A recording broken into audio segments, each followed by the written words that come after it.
influenceur algérien expulsé hier en début d'après-midi de France vers Alger, eh bien, fut de retour hier après-midi à Paris.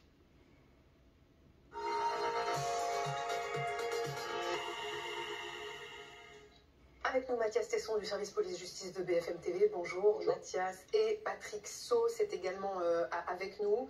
Au lendemain donc de cette histoire quand même assez rocambolesque, cet influenceur algérien qui avait été donc expulsé hier de la France vers l'Algérie après avoir été arrêté pour des vidéos postées sur TikTok et qui est donc revenu en France hier après-midi, aller-retour. Paris-Alger, Alger-Paris. Il a été placé dans la soirée en centre de rétention administrative au Mesnil-Amelot en Seine-et-Marne où vous vous trouvez, Laura Cambo. Vous voulez bien nous raconter quand même la journée de cet influenceur algérien?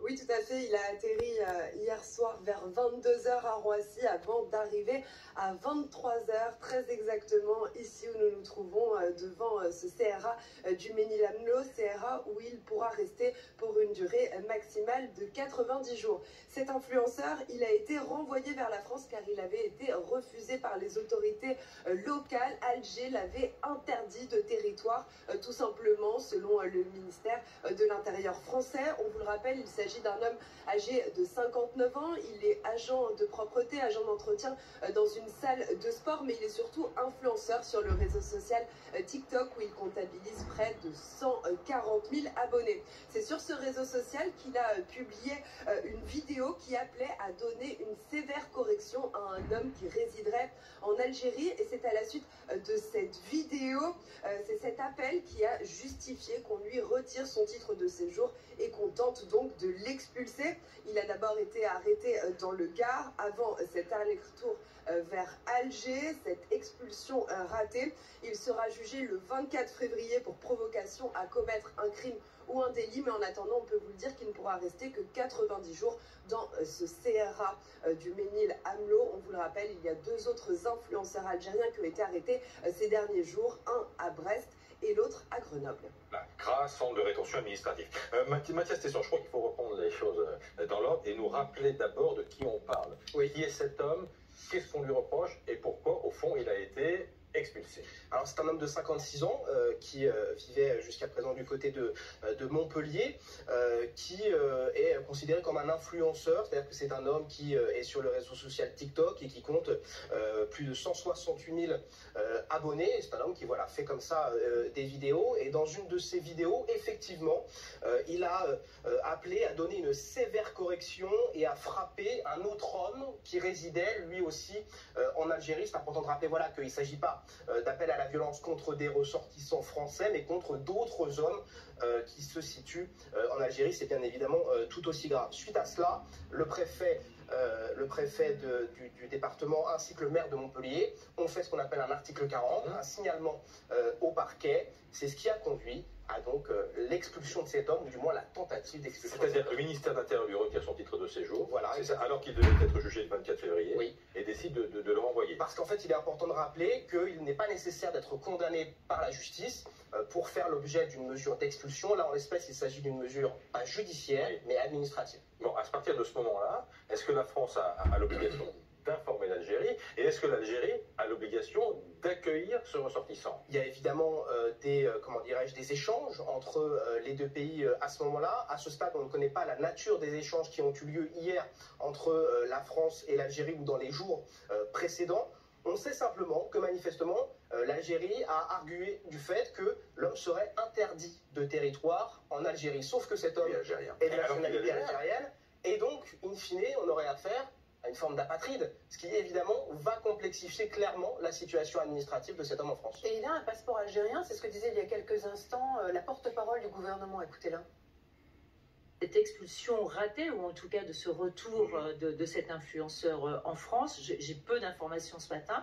Je sais qu'il n'y a aucune raison pour lesquelles ce ressortissant a été refusé. Il n'y a aucune raison, il avait un passeport algérien, donc il n'y a aucune raison juridique pour que ce ressortissant ne soit pas accepté en Algérie. Et est-ce que le gouvernement va protester auprès des autorités algériennes? Bien sûr, je pense que le ministre de l'Intérieur va faire le nécessaire.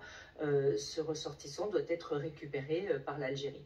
Fait un peu la naïve, la porte-parole du gouvernement parce qu'au fond, la vraie raison, c'est qu'il y a un contentieux majeur, profond depuis des mois et des mois entre la France et l'Algérie. Oui, déjà, quel numéro composer pour justement échanger là-dessus? Il n'y a plus d'ambassadeur parce que Alger a décidé de retirer. C'est vraiment c'est pas des consultations, c'est vraiment un retrait de son ambassadeur depuis le mois de juillet dernier. Et dans l'autre sens, vous avez l'ambassadeur de France à Alger qui se retrouve quasiment privé de tous ses moyens pour notamment sonder la société. On va revenir là aussi assez rapidement sur la dernière crise.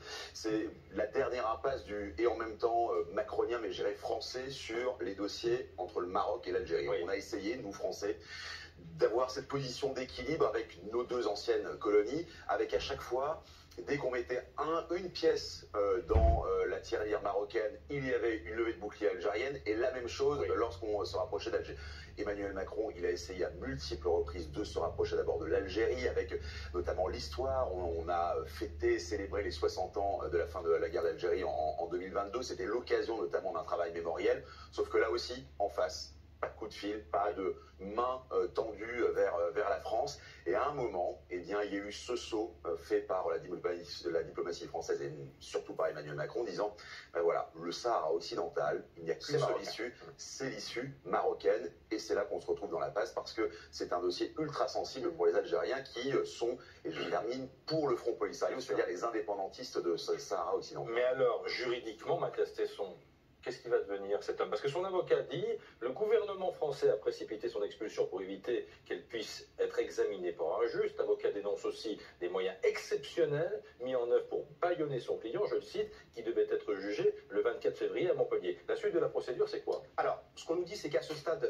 l'arrêté d'expulsion qui concerne cet homme est toujours en vigueur, est toujours actif. Alors, c'est un arrêté d'expulsion, voilà, c'est pas une OQTF. C'est pas une OQTF, c'est effectivement un arrêté d'expulsion pris directement par le ministère de l'Intérieur. Finalement, pas grand-chose, sinon l'effectivité et la rapidité de l'exécution de cette mesure. Donc cet arrêté d'expulsion est toujours en cours à ce stade. C'est pour ça qu'à sa descente de l'avion à Paris hier soir, il a de nouveau été placé en centre de rétention administratif.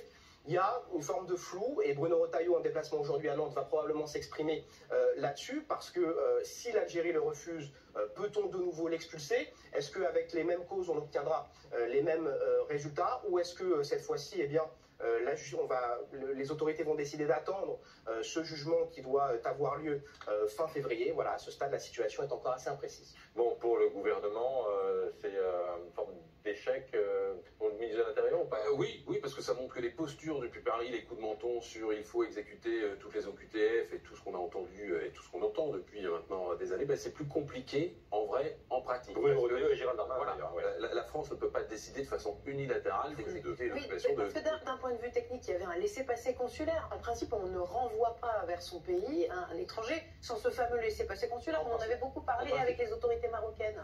C'est le principe, effectivement. On en discutait juste avant avec Patrick, sauf qu'on ne sait pas si, dans les échanges qui ont eu lieu entre la France et l'Algérie hier, il y avait bien l'assurance pour le gouvernement français d'obtenir un laissez-passer consulaire. Et j'ajoute que dans les différends avec l'Algérie, il y a aussi ce qu'a dit le président de la République lundi, devant la conférence des ambassadeurs, où il a prononcé une parole très forte à propos de l'emprisonnement, vous savez, de l'écrivain Boualem Sansal en Algérie. Et Emmanuel Macron a dit que l'Algérie entrait dans une histoire qui la déshonore. Et ce mot de déshonorer, cette absence d'honneur, a beaucoup froissé Alger.